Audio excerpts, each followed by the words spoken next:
사무엘 하의 전반부는 예수 그리스도의 예표인 다윗, 경건하고 신실한 모습을 가진 다윗, 그래서 어디를 가나 승리하고 어디를 가나 축복을 받는 다윗, 그래서 높은 곳을 향해 나아가는 빛난 인생인 다윗에 대하여 우리에게 보여주었습니다. 그런데 11장 이후부터는 부패한 본성과 죄악성을 가지고 있는 다윗, 그래서 범죄하고 결국은 추락해 버리는 다윗. 그래서 어디를 가나 어두움을 만나고 고통을 만나고 수치를 당하고 실패를 경험하는 다윗. 그래서 내리막길로 미끄러져 가면서 어둠의 시간을 걸어가는 다윗의 모습을 우리에게 보여주고 있습니다. 그 분기점이 바로 11장에 나오는 다윗의 범죄입니다. 그 범죄 이후로부터 다윗의 인생에 일어나고 있는 모든 역사적인 사실은 그의 인생이 어두움 속을 걸어갔다라고 우리에게 가르쳐 주고 있습니다. 그럼에도 불구하고 다윗은 여전히 위대한 믿음의 사람이요, 우리의 거룩한 본보기이기도 합니다. 왜 그렇습니까? 비록 11장 이후부터는 다윗이 어두운 인생을 걸어가고 있는 것은 사실이지만, 그러나 그가 여전히 위대한 믿음의 사람이요, 우리에게 거룩한 본보기가 되는 첫 번째 이유는 바로 그가 모든 죄를 회개하고서 다시 하나님 앞으로 돌아왔다라는 사실입니다. 그가 죄를 범한 것은 사실이지만, 그러나 그는 회개하였고 다시 하나님 앞에 돌아와서 하나님 나라를 통치하는 왕의 자리, 하나님의 아들로서의 자리, 내 종 다윗이라는 자리로 돌아왔기 때문에 그는 여전히 위대한 믿음의 사람입니다.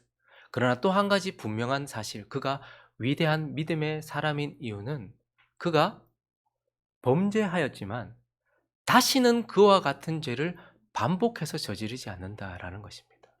끔찍한 죄를 저질렀음에도 불구하고, 그래서 그의 인생이 이제 내리막길을 걸어가는 것 같고 어두움을 향해 걸어가고 있는 것은 사실이지만, 그러나 그 삶 속에서 다윗은 다시는 반복되는 죄를 저지르지 않았다라는 것을 통하여서 다윗은 여전히 위대한 하나님의 사람이요, 우리의 거룩한 본보기라는 것을 보게 됩니다.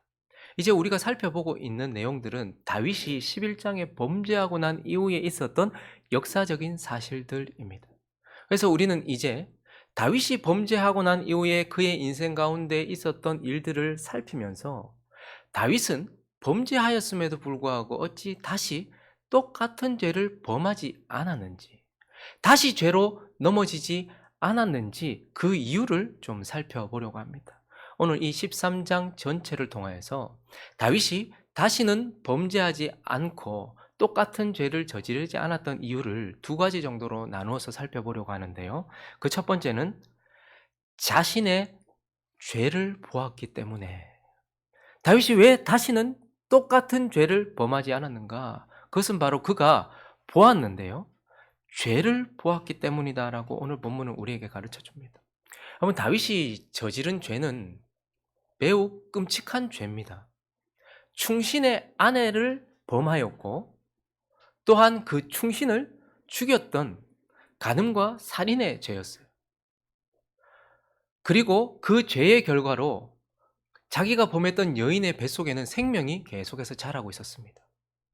그렇게 끔찍한 죄를 짓고도 1년이라는 시간이 지나가는 동안도 다윗은 아무렇지도 않게 아무 일도 없었다는 듯이 그 1년의 시간을 지나고 있었는데, 어떻게 그럴 수 있었을까요?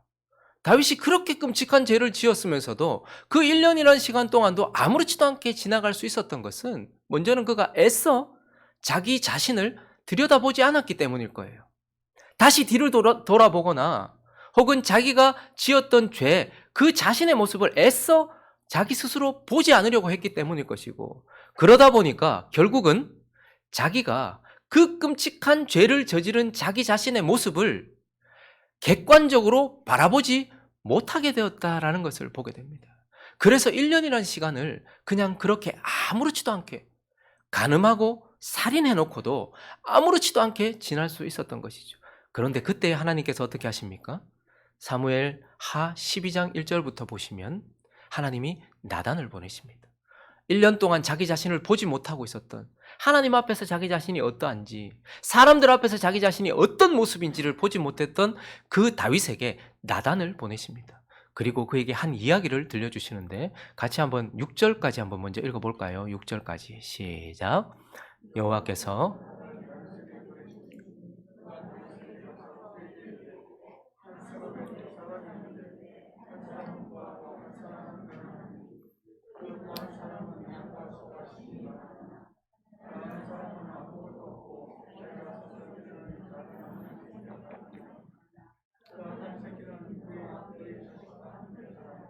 그가 먹는 것을 먹으며 그의 잔으로 마시며 그의 품에 누움으로 그에게는 딸처럼 되었거늘, 어떤 행인이 그 부자에게 오매 부자가 자기에게 온 행인을 위하여 자기의 양과 소를 아껴 잡지 아니하고 가난한 사람의 양 새끼를 빼앗아다가 자기에게 온 사람을 위하여 잡았나이다 하니, 다윗이 그 사람으로 말미암아 노하여 나단에게 이르되 여호와의 살아계심을 두고 맹세하노니 이 일을 행한 그 사람은 마땅히 죽을 자라.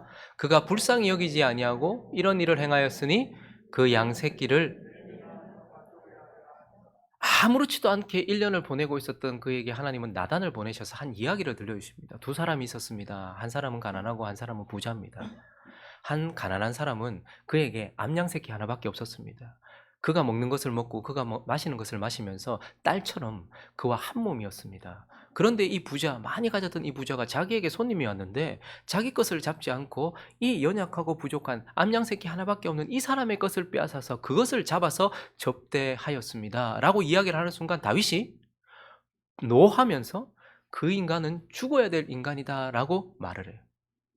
그런 인간은 이스라엘에서 죽어야 된다, 4배나 갚아주도록 내가 하겠다라고 말하는 순간 7절 뭐라고 말합니까? 첫째 줄을 읽어볼까요? 7절 둘째 줄까지 있습니다. 시작.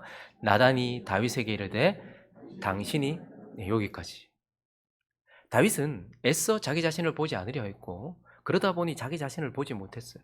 하나님 앞에 내 모습이 어떠한지, 사람들 앞에 내 모습이 어떠한지 보지 못했습니다. 그런데 한 이야기를 통하여서 다윗이 분노하면서 저런 인간이 다 있나 했던 그 순간에 나단이 당신이 그 사람입니다 라고 말하면서 하나님은 그 자신을 먼저 보여주셨습니다. 범죄한 자기 자신이 어떠한 인생이 되었는지, 얼마나 더럽고 추악한 인생인지를 드디어 1년 정도 지나고 난 이후에 그것을 보게 되었던 것이죠. 그리고 난 이후에, 자기 자신을 보고 난 이후에 그가 기록한 것이 바로 시편 51편인데요. 시편 51편 표제를 한번 읽어볼까요? 읽어보겠습니다. 시작. 다윗의 시, 인도자를 따라 부르는 노래. 다윗이 밧세바와 동침한 후 선지자 나단이 그에게, 다윗이 밧세바와 동침했어요. 1년이나 지나면서도 자기 자신을 보지 못했어요. 그런데 나단이 와서 당신이 그 사람이라는 것을 통하여서, 성령을 통하여 자기 자신을 거울로 비춰주었을 때에 다윗이 드디어 자기 자신을 보고 난 이후에 그때에 지었던 시가 바로 시편 51편입니다. 그래서 자기 자신을 보고 나니까 다윗이 뭘 구했는가 하면 51편 1절과 2절을 보면 먼저 이것을 구했습니다. 읽습니다. 시작. 하나님이여, 주의 인자를 따라 내게 은혜를 베푸시며 주의 많은 긍휼을 따라 내 죄악을 지워주소서. 나의 죄악을 맑게 씻으시며 나의 죄를, 1년 동안 아무렇지도 않게 살았는데 자기 자신을 딱 보는 순간 이 죄, 내 죄를 씻어주세요. 하나님, 내 죄를 용서해 주세요. 제발 내 죄를 씻어주십시오 라고 하나님께 먼저 구하고 있어요. 그리고 10절부터 12절까지 읽습니다. 시작. 하나님이여, 내 속에 정한 마음을 창조하시고 내 안에 정직한 영을 새롭게 하소서. 나를 주 앞에서 쫓아내지 마시며 주의 성령을 내게서 거두지 마소서. 주의 구원의 즐거움을 내게 회복시켜 주시고 자원하는 심령을 주사 나를, 지금 다윗이 이제 내게 회복을 주시고 자원하는 심령, 다시 순종하는 마음, 이전과 같은 마음, 내 죄를 먼저 씻어달라고 고백하고 난 이후에 주여 새로운 마음 주시고 새로운 영을 주시고 성령 떠나지 마십시오. 그리고 나서 하는 말이 구원의 즐거움, 내가 하나님과 누리고 있었던 그 관계의 회복을 허락해 주시고, 그리고 내가 새 마음을 가짐으로써 다시는 이런 죄를 범하지 않도록 해 주십시오. 다시는 이런 모습이 되지 않도록 도와주십시오. 다시는 순종하는 자리에서 벗어나는 그러한 모습이 되지 않도록 순종하는 삶 되게 해 주십시오라고 하나님께 구하게 되는 것입니다. 이렇게 자기 자신을 본 다윗이 하나님 앞에 주여 내가 죄를 범했는데 이 죄를 용서하시고 주여 내가 죄를 범했는데 다시는 이러한 죄를 짓지 않는 자가 되게 해 주십시오라고 간구했던 그의 간구에 하나님은 어떻게 응답하셨을까요? 이렇게 다윗이 자기 자신을 보고 하나님 앞에 다시는 죄 짓지 않도록 다시는 그 더러운 마음이 되지 않도록 주여 나를 붙들어 주십시오라고 구했을 때 하나님은 어떤 조치를 하셨을까요? 그것이 바로 오늘 본문에 나오는 이러한 다윗이 걸어가는 현실 속에서 그의 죄를 들여다보게 하신 하나님의 조치에서 드러납니다. 그는 자기 자신을 먼저 보았어요. 그런데 오늘 본문을 통해서 우리가 볼 때에 하나님 다시는 죄 짓지 않도록 해주십시오라고 했을 때 거기에 대한 응답으로 하나님은 그 아들들의 모습을 통하여서 자기 죄를 보게 하시는 거예요. 암논은 간음을 합니다. 압살롬은 살인을 합니다. 다윗의 아들들의 모습을 통하여서 하나님은 다윗이 지었던 죄를 보게 하시면서 특별히 더 자세하게 다윗의 모습만 보게 하는 것이 아니라 다윗이 지었던 죄를 자세하게 오늘 본문을 통하여서 특히 그의 아들들을 통해서 보여주고 있어요. 1절과 2절을 보시면요. 그 후에 일이 있으니라. 다윗이 간음하고 난 이후에 일이 있었어요. 다윗의 아들 압살롬에게 아름다운 누이가 있으니 이름은 다말이라. 다윗의 다른 아들 암논이 그를 사랑하나 그는 처녀이므로 어찌할 수 없는 줄을 알고 암논이 그의 누이 다말 때문에 우라로 말미암아 병이 되니라. 다윗의 장남 암논 그리고 둘째는 이름이 거의 나오지 않는 거 보면 어렸을 때 죽었던 것 같고요. 그리고 가장 아름답고 가장 왕위를 이어받을 것 같은 유력한 아들 압살롬 셋째가 있었습니다. 그런데 이 세 번째 아들에게는 또한 여동생이 있었는데 다말이라는 아름다운 여동생이 있었어요. 그런데 이 암논이 누구를 좋아했다고요? 자기 이복 여동생을 좋아한 거예요. 사랑했다라고 말하지만 사실은 정욕이었어요. 그런데 사실은 범해서는 안 되고 손대서는 안 되는 것에 대하여 활활 정욕으로 불타고 있는 암논의 모습을 통하여서 충신인 우리아의 아내 밧세바를 향해서 활활 타오르고 있었던 그 정욕의 죄, 그 더러운 죄를 다윗이 명확하게 보고 있는 거예요. 손대면 안 된다는 걸 알고 결코 이런 일은 있어서는 안 된다는 걸 알지만 다윗이 어떻게 했습니까? 그것을 향해 활활 정욕의 불을 태우고 있었던 그 더러운 죄, 그것을 지금 암논을 통하여서 하나님 다시 그 죄를 보게 하시는 거예요. 그리고 11절부터 보시면요. 그에게 먹이려고 그래서 거짓말을 시키죠. 내가 다말이 만들어주는 과자 먹으면 나을 것 같다. 그래서 과자를 만들었는데 이제 침실로 불러요. 먹이려고 가까이 갔어요. 다 내보내고 네가 나 좀 먹여도 힘도 없으니 네가 먹여도 라고 하니까 다말은 아무것도 모른 채 그 오빠에게 아픈 오빠인 줄 알고 먹이려고 들어갔는데 가까이 가지고 갈 때 암논이 그를 붙잡고 그에게 이르되 누이야 와서 나와 동침하자. 지금 간음을 시도하고 있는 거예요. 근데 그때 그가 대답하되 오라버니 이러면 안 된다. 이건 나를 욕되게 하는 것이고 이건 마땅히 이스라엘에는 있을 수 없는 일이다. 13절로요. 이 수치를 지르고 내가 어디를 가겠느냐. 네가 나를 범하면 나는 지금 어떻게 되겠느냐. 그리고 너도 이스라엘 중에서 너 지금 장남인데 왕위를 이어받아야 될 장남인데 너 이런 일을 행하고 되겠느냐. 절대 그러면 안 된다. 도저히 못 참겠거든. 그러면 왕께 말하자. 그래서 네가 나를 정식으로 아내로 받아들여라. 이런 일을 하지 말고 왕께 말해서 왕에게 허락을 받아서 그러면 우리 정식으로 결혼을 하자라고 말했어요. 그런데 14절 읽습니다. 시작. 암논이 그 말을 듣지 아니하고 다말보다 힘이 셈으로 억지로 그와 구구절절 옳은 이야기를 했어요. 그런데 그 이야기를 묵살했던 이유는 무엇이냐면 암논이 다말보다 힘이 셌기 때문이에요. 저 여자 누군지 알아봐라. 우리아의 아내 아닙니까? 그런데 다윗이 그때에 해서는 안 되는 일을 할 수 있었던 것은 무엇이냐면 우리아보다 자기가 강했거든요. 우리아보다 힘이 셌거든요. 이스라엘은 자기보다 힘 있는 자가 없거든요. 그러니 자기가 가지고 있는 그 힘으로 모든 것을 누르고 자기 안에 불타고 있는 그 정욕을 충족시키고 있는 그때 다윗이 했던 그 모습을 지금 이 암논을 통해서 고스란히 다시 그 죄를 자세하게 보고 있는 것입니다. 그리고 난 이후에 15절도 보시면요. 성폭행을 저질렀어요. 힘으로 눌렀어요. 그리하고 암논이 그를 심히 미워하니 지금 상사병이 들 정도로 암논을 사랑한다, 암논이 다말을 사랑한다고 말했는데, 그런데 이것이 더러운 정욕이었다 보니까 한번 성관계를 가지고 나니까 갑자기 다말이 더럽게 느껴졌나 봐요. 더 싫어졌나 봐요. 그러니까 심히 미워하니 이제 미워하는 미움이 전에 사랑했던 사랑보다 더한지라. 암논이 그 얘기를 꺼져라, 내보낸 거예요. 성폭행하고 나서 그냥 창녀처럼 내보낸 거예요. 그때 16절 읽습니다. 시작. 다말이 그에게 이르되 옳지 아니하다. 나를 쫓아내보내는 이 큰 악은 아까 내게 행한 그 악보다 더하다. 암논이 그의 말을 듣지 아니한다. 암논은 큰 죄를 저질렀어요. 그런데 그 이후에 결혼이라는 조치를 하든지 아니면 여기에 대해서 후속 조치를 했었어야 되는데, 여러분, 왕자가 범한 여자 앞으로 결혼 못합니다. 평생 그냥 그렇게 살아야 되는 거예요. 그런데 그가 어떻게 합니까? 한번 자기 정욕을 풀고 나니까 더럽게 느껴졌는지 꺼져라, 내보내놓고 그냥 버려버린 거예요. 창녀 취급으로, 완전히 창녀로 만들어버린 것이죠. 그래서 다말이 말합니다. 네가 이전에 지었던 성폭행보다 지금 하고 있는 죄가 더 훨씬 크다. 그러면 안 된다라고 말했어요. 이 모습을 통하여서 다윗이 우리아의 아내 밧세바를 범한 것은 정말 악한 행동이었어요. 근데 그 이후에 그거 감추겠다고, 임신한 거 감추겠다고 우리아, 전쟁터에 있는 우리아 데리고 와가지고 둘이 합방을 시키려고 했다가 그거 안 되니까 결국은 전쟁터에서 죽게 만들었던, 살인을 저질렀던 그 죄는 더욱더 큰 죄였어요.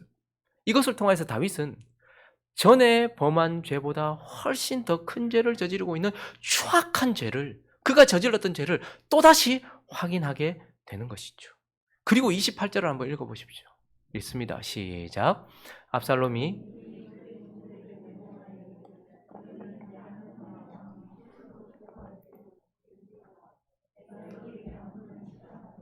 그를 죽이라. 두려워하지 말라. 내가 너희에게 명령한 것이 아니냐. 너희는 담대히 용기를 내라. 악한 계략을 2년 동안이나 자기의 마음을 숨긴 채 악한 계략을 세우고 있다가 내가 명령하면 너희는 두려워하지 말고 죽여라. 죽이면 된다라고 말하면서 악한 계략을 짜고 다른 이의 손을 통하여서 누군가를 죽이고 있는 이 압살롬을 보면서 다윗이 악한 계략을 짜서 그 우리아를 죽였던 그의 죄를 자세하게 들여다보고 있는 것입니다. 그래서 하나님은 다윗이 범죄하고 난 이후에 범죄한 다윗 자신을 보게 하셨다가 하나님 다시는 이런 죄를 범하지 않도록 해주십시오라고 했을 때에 그가 범한 죄 자체를 보게 하시면서 이 죄가 얼마나 더러운지 여러분 한번 보십시오. 잠시 참지 못하고 그것을 충족시키려고 동생을 그렇게 범해버린 이 더럽고 추악한 죄, 그 미움을 이기지 못한 채 형을 죽인 그 더럽고 추악한 죄가 얼마나 더러운지, 그리고 그 죄가 얼마나 파괴적인지. 암논은 그 더러운 추악한 정욕 때문에, 성욕 때문에 완전히 무너져 버렸어요. 압살롬은요, 이스라엘에서 가장 아름다운 자였어요. 그런데 그 미움을 이기지 못한 채 살인을 함으로써 그의 인생은 완전히 파괴되었어요. 다말은요, 쓸쓸하게 지내니라 아마 그의 인생은 완전히 그때 이후로 끝나버렸을 것입니다. 그는 자신이 저지른 죄를 보고 그 죄 자체를 바라보면서 죄가 얼마나 더러운지, 죄가 얼마나 파괴적인지, 죄가 얼마나 참혹한 결과를 가지고 오는지를 보게 되었던 것이고, 다윗이 이제 범죄한 이후에 그에게 일어나는 그 역사적인 사실들 속에서 그는 자기의 죄, 그리고 이 죄 자체를 들여다봄으로써 다시 같은 죄를 범하지 않는 길로 들어섰을 것이다 라는 것입니다. 그리고 오늘 본문 말씀을 통하여서 그가 죄를 범하긴 했지만 다시는 똑같은 죄를 범하지 않는 여전히 위대한 하나님의 사람일 수 있는 이유는 아버지의 마음을 알았기 때문이다 라는 것입니다. 여러분, 지금 다윗이 범죄하고 난 이후에 그에게 있었던 모든 일들은 다 사실 저주스러운 일들이에요. 사실 고통스러운 역사적인 사실들입니다. 그의 가정 안에 일어나고 있는 그러한 사실들은 다윗에게 계속해서 고통을 가져다 주는 사건이었습니다. 그게 고통이었던 이유는 첫 번째는요, 다윗의 아들들을 통하여서 범죄한 자기 자신을 계속해서 보게 되는 거예요. 자기의 아들들이 범죄하고 있는 모습을 통해 범죄했던 자기 자신을 보기 때문에 이건 매우 고통스러운 시간이었을 것입니다. 그러나 그것이 더 큰 고통이었던 이유는 이제 아버지로서 자기 자식이 무너지고 있는 그것을 바라보고 있는 고통, 아버지로서 자식들이 죄에 무너지고 있는 것을 바라봐야 하는 아버지로서 받는 고통, 그것이 너무나 컸던 것이죠. 자기와 똑같은 정욕을 이기지 못한 채 인생이 무너지고 있고 그 정욕이 희생이 되어서 쓸쓸한 인생이 되는 다말, 그리고 살인하는 그러한 압살롬을 보면서 아버지로서 그 마음이 너무너무 무너지는 시간인 거죠. 그래서 그 시간은 범죄한 자기 자신을 보는 시간이요, 자녀들을 통하여서 범죄한 자기 자신의 똑같은 모습을 통하여 무너지고 있는 아들을 봐야 되는 그러한 아버지로서의 고통의 시간이에요. 그러나 자세히 들여다보면 그 시간은 하나님의 아들이었던 자기 자신이 무너지는 것을 바라보고 계셨을 아버지의 마음을 경험하는 시간이기도 했던 것입니다. 하나님 앞에 거룩하고 아름다웠던 다윗이 지금 무너지고 있는 그러한 모습을 하나님은 고스란히 지켜보고 계셨을 것이고, 그러한 자신을 바라보고 있었던 하나님의 마음을 지금 자신의 아들이 넘어지는 그 순간 그 범죄 속에서 자신은 들여다보고 있는 거예요. 그래서 오늘 본문을 보면요, 다 역사적인 사실인데요, 다윗의 감정을 딱 두 군데에서 명확하게 우리에게 보여줘요. 첫 번째 21절을 한번 읽어볼까요? 아들이 넘어지고 있는 이 가운데서 이 범죄를 듣고서 다윗이 어떤 감정이었는지 읽습니다. 시작. 다윗 왕이 이 모든 일을 듣고 심히, 지금 다윗이 첫 번째 이 암논의 모습을 보면서 손대지 말아야 될 것을 향해 활활 타오르고 있는 그 더러운 정욕을 충족시키기 위하여 힘으로 누르고서 그렇게 한 인생을 무너뜨린 이 이야기를 듣고, 그리고 그 이후에는 헌시자처럼 버려버린 이 죄악을 저지르고 더 큰 죄악을 저지르고 있는 이 일을 듣고서 다윗이 심히 노했다라고, 분노했다, 진노했다라고 말하고 있어요. 그리고 난 이후에 2년이 지나고 압살롬이 암논을 죽였습니다. 그리고 난 이후에 다윗의 감정이 38절과 39절에 나타나는데요, 읽어볼까요? 시작. 압살롬이 도망하여 그슬로 가서 거기서 산지 3년이라. 다윗 왕의 마음이 압살롬을 향하여 간절하니 암논은 이미 죽었으므로 왕이 위로를, 자기의 장남을 죽이고 나서 저기 자기 외조부 땅으로 도망가 있는 거예요. 3년이나 아버지와 관계를 단절한 채 회개도 안 하고 잘못했다는 말도 없고 다시 용서해달라는 말도 없고 그냥 그렇게 3년이 흘러가고 있는 그 시간 동안 다윗의 마음이 얼마나 복잡했을까요? 일단 암논은 이미 죽었으니 지금 어떡하겠어요? 그런데 그 왕자를 죽일 수도 없는 노릇이고, 그런데 그 왕자는 3년이나 아버지와 관계를 단절한 채 돌아오지도 않고 용서를 구하지도 않고 그냥 그렇게 살아가고 있는 그 압살롬을 바라보면서 다윗의 마음이 간절하다는 말은 이걸 어떻게 해야 될지 모르겠네, 얼마나 마음이 아팠겠습니까? 그런데 그 이전에 그 추악한 간음을 하고 살인을 저지르고 난 이후에 하나님으로부터 멀리 떠나서 1년 정도의 시간 동안 그냥 하나님께 용서를 구하는 것도 아니고 하나님과 관계를 멀리한 채 그냥 그렇게 하루하루를 살아가고 있는 다윗을 보면서 하나님의 마음이 얼마나 간절하고 얼마나 아팠을지, 다윗은 이 아들들이 범죄하는 이 사건들 속에서 자기가 아버지로서 느끼는 이 감정을 통하여서 하나님의 아들이었던 자기 자신이 무너지고 쓰러졌을 때 하나님이 느꼈을 그 진노와 그리고 자기 자신을 바라보며 가지고 계셨을 그 간절함과 안타까운 마음을 지금 경험하고 있음으로써 결국 하나님의 마음을, 범죄했던 자기 자신을 향한 하나님의 마음을 알게 되었을 것입니다. 제가 9월 27일 날 확진 판정을 받았잖아요. 그리고 나서 이제 그날이 화요일이었는데 새벽기도 마치고 이제 병원 가서 이제 뭐 확진입니다. 그래서 이제 약을 타고 있는데 의사 선생님이 자꾸 이틀에 한 번씩 오라 하더라고요. 이게 코로나는 계속 증상이 바뀌고 지금 이번 코로나는 계속 증상이 바뀌니까 그래서 계속 그렇게 하라고 해서 화, 수 약을 먹고 이제 병원에 다시 갔어요. 그러니까 또 약을 또 바꿔주시고 저도 증상이 자꾸 바뀌니까요. 그래서 목, 금 뭐 이렇게 갔는데 또 이틀 뒤에 또 나오는 거예요. 토요일 날 또 병원 또 나오라는 거예요. 근데 제가 한 4일 정도 약을 먹었으니까 이제 뭐 괜찮아졌겠지라고 이렇게 생각을 하고 이제 빨리 복귀를 해야 된다는 생각에 힘을 내야지라고 하면서 이제 그래 이제 괜찮아 하고 이제 토요일 날 병원을 안 갔어요. 그러고 나서 이제 약도 이제 처방을 받지 않고 그냥 이제 이겼다라고 생각하고, 그 저희 교회 이제 성도들 보니까 대부분 뭐 2, 3일 바짝 아프고 맙디다 그렇게 얘기해서 저도 이제 기도할 때 거의 이틀 정도 기도하면 다 나으시더라고요. 그 뭐 한 3일쯤 되니까 이제 괜찮습니다 하시길래 저도 이제 나는 너무 많이 갔다 4일 갔다 이 목사가 이래서는 안 된다. 그래서 토요일 날 이제 병원도 안 가고 그냥 이제 그때부터 이제 있었죠. 그러면서 이제 복귀를 이제 생각을 하면서 이제 그때부터 다시 제 원래 생활 패턴으로 돌아왔어요. 사실 아시는 분들은 아시겠지만 제가 이제 우리 교회 오고 나니 올 때 이제 뭐 여러 가지 상황 속에서 한 2-3 개월 만에 한 10kg 정도가 빠졌잖아요.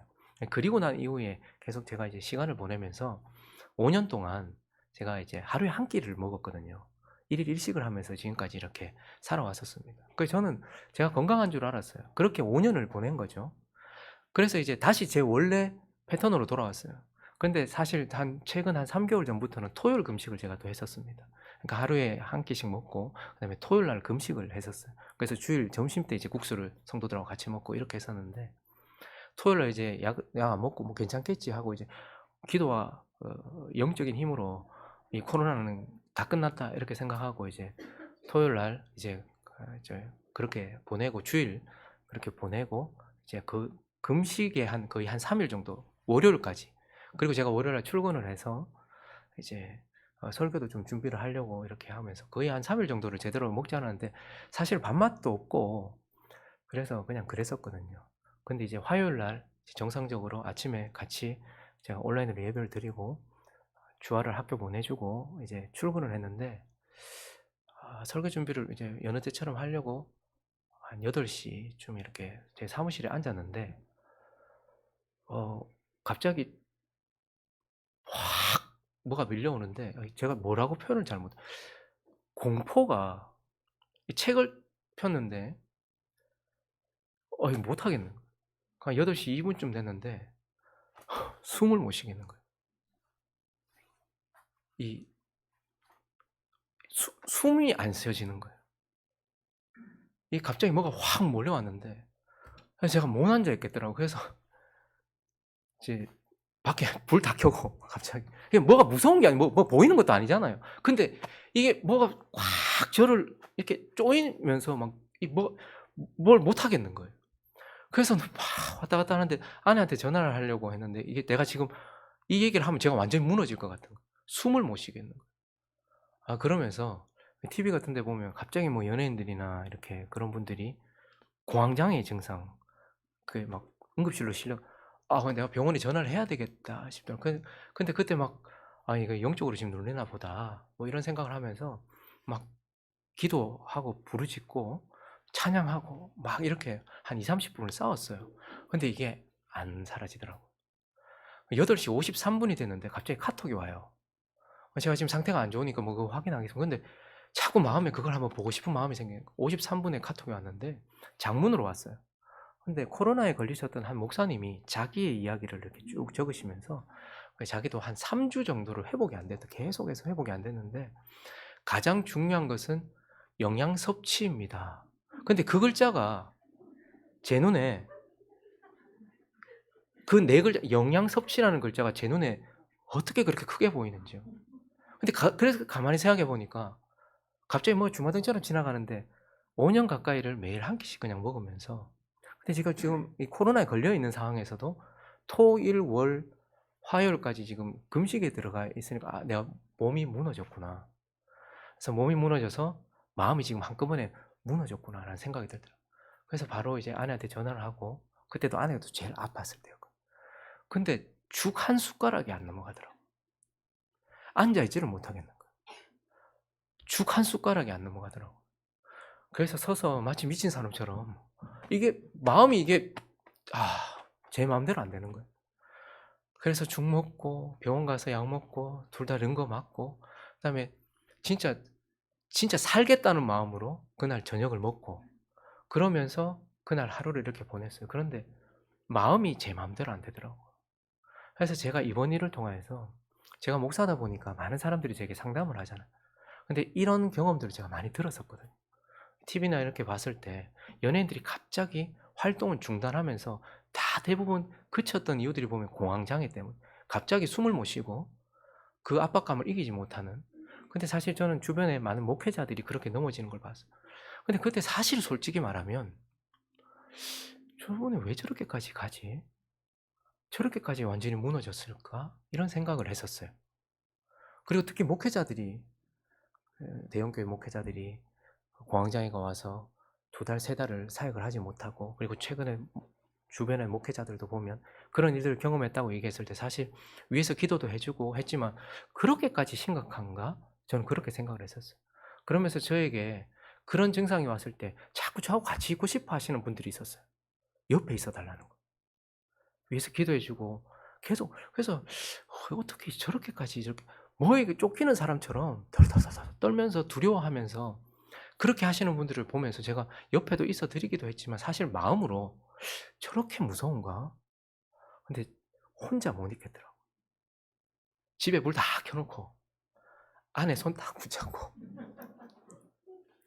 계속 기도하면서, 그래서 하나님께서 가르쳐 주셨던 것은 몸과 마음과 영은 하나다. 근데 몸이 완전히 무너져 내려 버리니까 마음이 같이 무너진 거예요. 그래서 이런 생각이 들었어요. 제 주변에 저에게 이런 상황들 때문에 기도를 요청하고 상담을 요청했을 때 저는 그분들의 마음을 모른 채 그냥 옆에서 기도해 드렸고 전혀 공감하지 못했어요. '저렇게까지 무서운가? 저렇게까지 아무것도 못하는가? 저렇게까지 무너지는가?' 그런 생각을 했었어요. 근데 이번에 보니까 이게 마음대로 안 되더라고요. 아, 자기가 자기 자신을 이기지 못하는구나. 이거는 정말 그냥 넘어가지 못하는구나. 그렇게 하루를 꼬박 지내고 그다음 날부터 아침에 일어나서 세 끼를 다 챙겨 먹으면서 기도하면서 아내하고 또 저기 임고 초등학교도 가보고 산도 올라가고 걸으면서 하나님께 회복을 달라고 지금 그렇게 이제 하면서, 제가 이 말씀을 드리는 이유는 제 주변에도 보면 우울증 때문에 힘들어하시는 분들, 그리고 그것이 갑자기 공황장애로 오셔서 어려워하셨던 분들에 대해서 사실 저는 위에서 기도했던 것은 사실이지만 한 번도 공감해 보지 못했어요. 어떤 줄을 몰랐어요. 저만큼 무서운 줄 몰랐어요. 그만큼 마음대로 안 되는 줄 몰랐어요. 그랬는데 이걸 한번 경험해 보고 나니까 내가 그때 그분을 더 안아드렸어야 되는데, 내가 그분을 더 위해서 기도해 줬어야 되는데 라는 생각을 하게 되었어요. 다윗이 자기가 범죄했을 때 그냥 하나님이 마음이 좀 아프셨겠구나, 그 정도로 생각하고 넘어갔는지 모르겠어요. 그런데 자기의 아들들의 범죄를 아버지로서 보면서 진노하기도 하고 분노하기도 하고 안타깝기도 하고 간절해지기도 하는 그 마음을 통하여서 다윗은 내가 범죄했을 때, 내가 그런 시간을 걸어갈 때 하나님의 마음이 이랬겠구나라는 것을 공감하여 경험하여 알게 되었고, 그래서 어쩌면 다윗은 자신을 무너뜨렸던 그 죄를 명확하게 보고 그 죄에 무너진 자기 자신을 보셨던 그 하나님의 마음을 알았기 때문에 다시는 범죄하지 않게 되는 그러한 일들이 있었을 것이다 라고 오늘 본문 말씀이 우리에게 가르쳐 주고 있습니다. 말씀을 정리하겠습니다. 지금도 많은 그리스도인들이 다윗처럼 하나님이 주시는 축복과 은혜 가운데서 범죄합니다. 그리고 지금도 많은 그리스도인들이 다윗이 하나님께 용서를 받은 것처럼 용서를 받고 있습니다. 그러나 지금도 많은 그리스도인들이 다윗처럼 되지 않고 똑같은 죄를 다시 범하고 다시 범하고 다시 범하고 있는 것을 우리는 보게 됩니다. 다윗과 우리의 차이는 무엇일까요? 다윗은 물론 이제 어두운 시간을 걷고 있지만 그에게 일어났던 현실 속에서 하나님의 축복이나 혹은 승리를 보는 것이 아니라 자신의 죄, 그리고 죄 자체에 대한 참혹함을 명확하게 보았기 때문에 그 죄가 얼마나 두렵고 더럽고 추악한 것인지를 보았기 때문이고, 그 죄에 넘어지는 그러한 우리를 보시는 아버지의 마음을 경험했기 때문일 것입니다. 우리도 다윗과 같이 은혜를 입고 용서를 받잖아요. 그러나 우리도 다윗처럼 다시는 같은 죄에 넘어지지 않도록 죄를 명확하게 들여다볼 줄 알고 아버지의 마음을 깨달아 알아서 다윗과 같이 오늘 우리도 찬양했으면 좋겠어요. 내게 정결한 마음 주시고 정직한 영을 새롭게 해주셔서 다시는 그와 같은 죄를 범하지 않도록 해주십시오라고 구했으면 좋겠고, 그런 우리에게 하나님이 우리의 죄를 명확하게 보게 하시고 아버지의 마음을 보게 하시는 은혜가 있어서 다시는 같은 죄에 넘어지지 않는 저와 여러분 되시기를 예수 그리스도의 이름으로 축원합니다.